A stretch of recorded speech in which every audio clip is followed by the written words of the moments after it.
Good morning, this is Wayne Bilal with another Smart Profit Maximizing Moment. Good to see you guys. Sorry I missed the last couple days.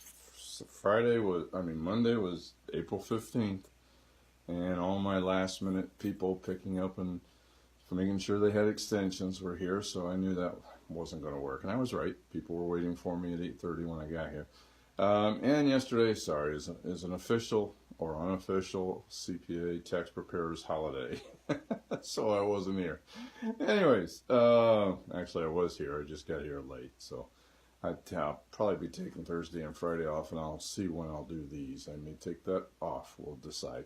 Um, Anyways, let me reintroduce myself. My name is Wayne Bilal. I'm a local CPA, the founder of my own CPA firm since 1991. We specialize in working with small business owners. We do three things for them. We help them do their tax returns, obviously, in a way that makes it as much as possible, where they're not going to pay more than they should. The second thing we do is we do tax planning with small business owners. We help them minimize their taxes legally. In the last 3 years alone, we've helped them save $4.3 million in taxes legally. And the third thing we do as part of these videos, okay, we help business owners make more money so they can hire us to help them save taxes. All right, today we're going to talk about what 80% of the business owner's time should be spent on.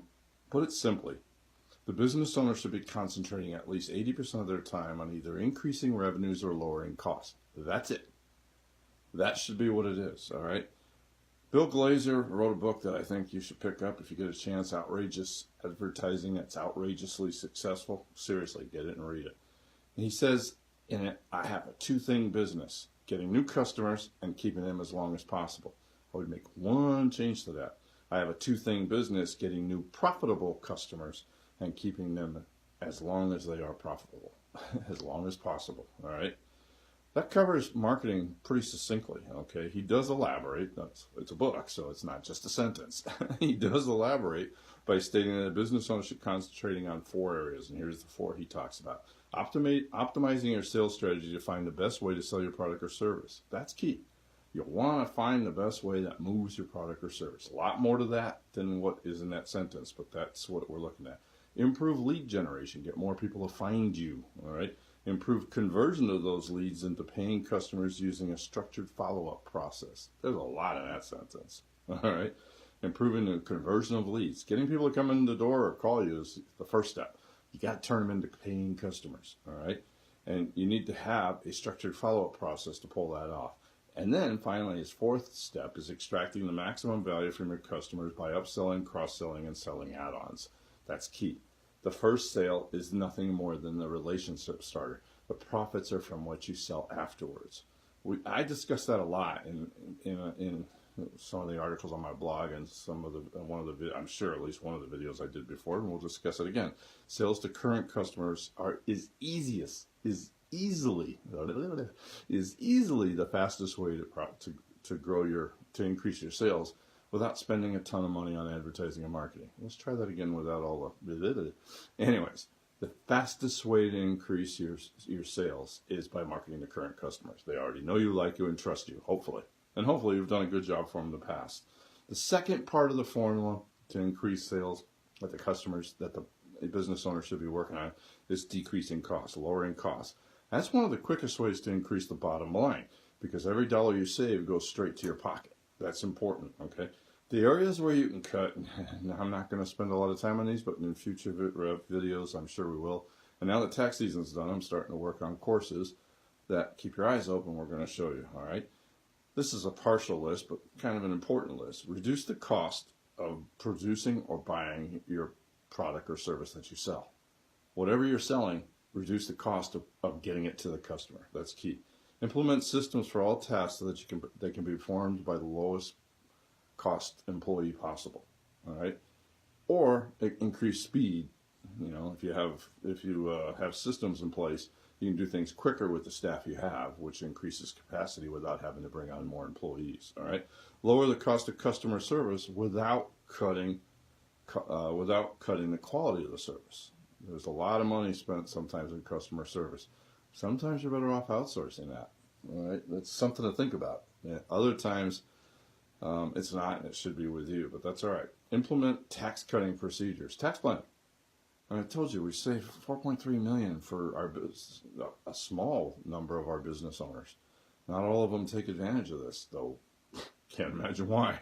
I mean, we might charge them $4,000 and we guarantee we're going to save them at least 4 times that. So if I said, give me $1 and I'll give you 4 back, how many people would turn me down? It's amazing it happens to me on tax planning, but it does.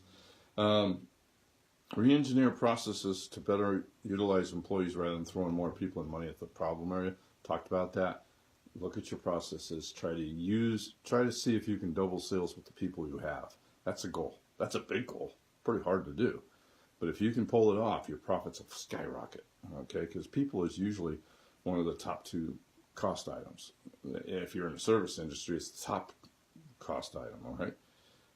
Eliminate or outsource unneeded employees, especially those that have no direct effect on the customer experience. Businesses creep with employees. They slowly add. All right, and you justify it because you don't want to get rid of them or whatever. Make sure that every employee is driving profits to the bottom line somehow. It's the only reason to have them. In one case, I brought somebody on brand new. The idea was to free up somebody that had more experience so they could take over part of my work so that I can spend more time bringing in a more profitable business, such as the business coaching and the tax planning.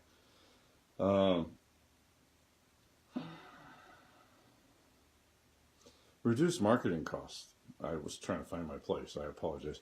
Reduce marketing costs by eliminating those methods that aren't performing. You mean you don't know?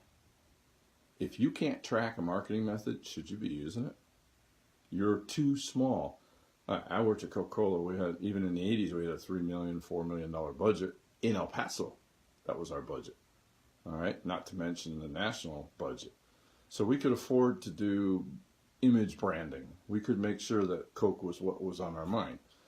I don't know a small business owner that can afford to do that. Every marketing needs to be triggered and marked and set up so that it draws customers to you and can be measured. If not, why are you doing it? All right. Lower your shipping costs. This is an area that I've seen really work. All right. Collect your receivables. Darn, yes. Receivables is the number one cash flow problem, is not collecting receivables. Cut your inventory loss. If you're carrying inventory, this is a huge problem. Make sure you have good inventory controls in place. Look, go back to the first one because that's really important. In Trigger, 80% of the owner's time should be spent on increasing sales, increasing profitable sales, and cutting costs. At the end of the day, what does that mean? Increasing profits. That's just the 2 main components to increasing profits. But the whole reason you went into business was to increase profits. I met with somebody recently. Both of the husband and wife are working in the business. They're paying themselves just barely $50,000, and their business made like 20 on sales of close to 2 million. And my comment to them was, heck, you could go work for somebody and make a lot more than that. Why are you in business? You're in business to make profits. What is going on? We need to talk. All right? So, same with you. If you're not running a profitable business, we need to talk. Till next time, this is Wayne Blau saying, let's make this our most profitable year ever. Thank you very much.